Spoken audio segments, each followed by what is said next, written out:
Hello, what's up guys? In this video I'll show you how to add arrow effects in Camtasia.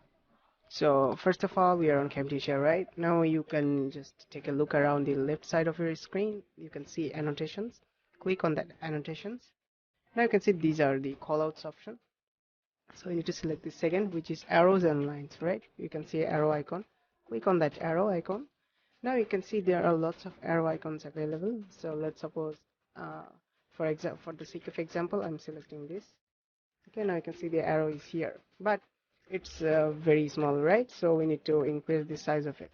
So you can just increase the thickness according to your needs, and you can also just adjust the arrow the way you like or the way you want, and you can also scale up the call out. Right now you can see as I'm scaling up, it's getting bigger.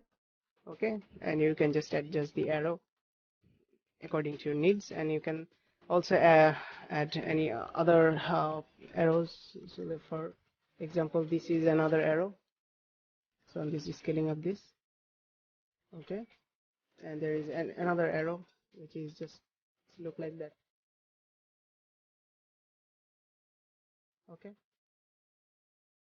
so yep, there are other arrows available as well. So these are the arrows, so you can just scale up the arrow. You can just change the adjust the thickness of the arrow. Okay, so yep, in this way you'll be able to do that. You can also change the line style and stuff, so right, like that. So yep, that's how you can add arrow effects in Camtasia.